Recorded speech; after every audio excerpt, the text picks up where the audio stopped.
What does the word war make you think of? Is it an abstraction that you only imagine happening elsewhere? Maybe it's something that you've experienced firsthand, either directly or indirectly. Either way, the reality of war extends far beyond the battlefield. It's in computer or video games, it's at weapons trade fairs, it's in movies, or even in a part of public entertainment. In some, it's a consumer good, much like anything else. That's an idea that photographer Rafael Heygster explores in his exhibition, I Died 22 Times. I have the pleasure of welcoming him to Perspective today. Rafael, thank you so much for joining us. Hello. So my first question, why the title, I Died 22 Times?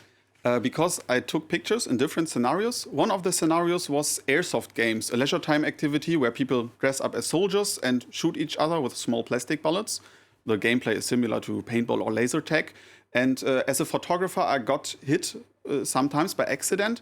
And I just counted the times that I was killed virtually. So I died virtually 22 times. But because my project is about where war is made consumable in our society, I'm still alive. Okay. So what made you want to look at this concept of war as essentially a consumer good? I think there are two reasons. One reason is that I am born in Germany and my grandfathers were also German. They fought in World War II for the Nazis. And when I asked them about the war, they refused to talk about it. They remained silent. And for me, it's important that people talk about war. And I do not want to provide simple answers. I want to invite the viewers to think about their own position on war. Yeah, that's the main reason. And where the link with consumerism? Because hearing your personal story, I imagine you could have gone a totally different direction, a personal story. But the link to consumerism is a very specific angle. Yeah, I think because in our everyday lives, we're always confronted with war. In movies, as you said, in theater, in the news, in video games, in arms fairs. And for me, it's a big contradiction that we are always confronted with war, but it's purged of the deadly effect. So for me, it's very important that we talk about it and think about peace, especially in times like now. It's very, very timely indeed. So we'll get to that. But at first, can you take us through where some of these photos were taken? This one, for example, I imagine it's an arms fair? Yes, exactly. It's an arms fair in Abu Dhabi in the United Arab Emirates. It's called International Defense Exhibition and Conference. It's the largest arms fair in the Middle East. And these are just for people who work for an defense company.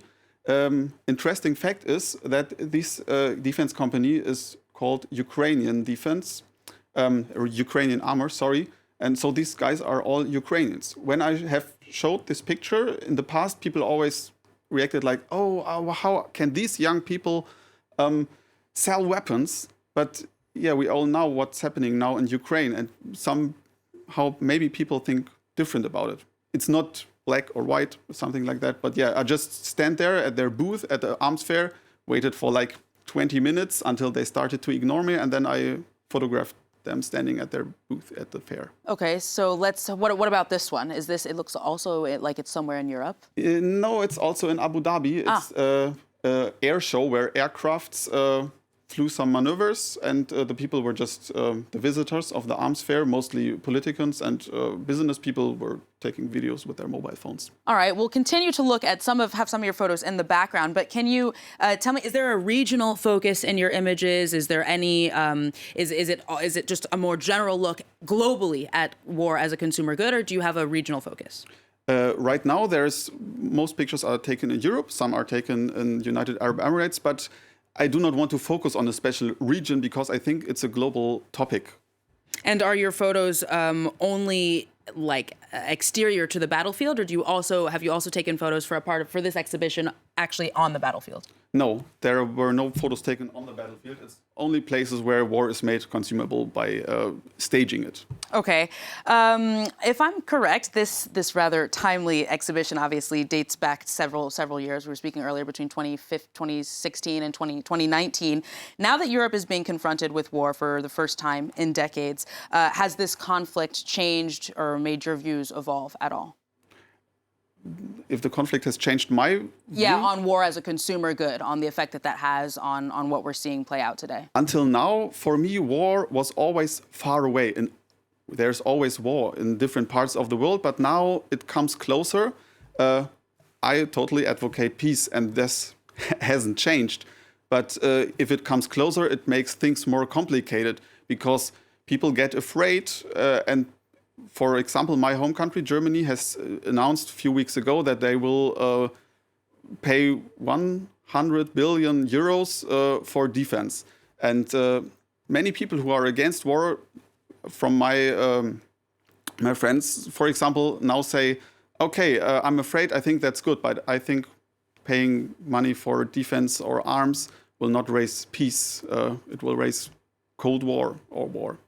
Okay, this is kind of, I think, a similar question. I imagine it's difficult for any artist to respond to this question, but I think there's obviously, for me, in any case, in looking at your photos, there's a suggestion in a lot of them that there's a kind of that war is made banal. It's something that we're forced to be confronted with every day. It's almost entertainment, essentially. Yeah. Is there a value judgment behind your photos, or do you really see yourself just as an artist documenting the reality of the world that we live in? Well, of course, I have my own opinion, but I do not want to judge the people. I do not want to judge people who work in arms industry. They can be very nice people. I do not want to judge people who play war.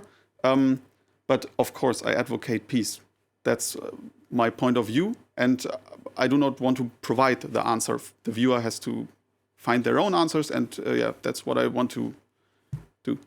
So perhaps other than arms fairs, we see photos that are kind of more difficult to decipher. What is the link between war as a consumer good and this photo? The link is that this is the guy you see there is the reason how I started with this project. I have been studying, before I studied photojournalism, cultural anthropology, and many years ago I did a study trip to the former concentration camp and nowadays Museum of Auschwitz. And one guy of this group was this guy here. He's called Len, and he wanted to do a research about his family history because he thought that his grandmother got killed in Auschwitz by the Nazis. And when we were there, he could look into the archives and got a proof that she was killed there. And since then, I have been connected to him via social media. Many years later, I saw that this guy published pictures of himself dressed as a soldier with arms. So I wrote him a message and said, hey, what's going on? Did you join the military or what is that? And he told me, no, that's my hobby. I play airsoft. And for me, it was a contradiction that somebody whose family is a victim of war or of Holocaust is playing war.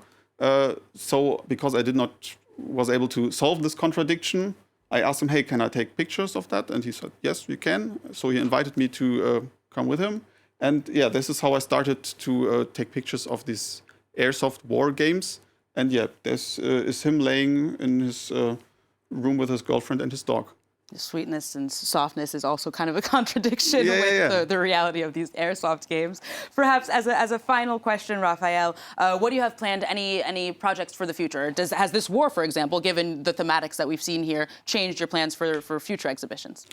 No, I plan to work on this project. The last 2 years were a bit complicated because many things or events were postponed because of the pandemic, but I plan to continue to find more chapters. Right now there are 2 chapters, war as a game, war as a business, but there are much more possibilities to document war as entertainment in our everyday life. So I'm planning to continue this project this year.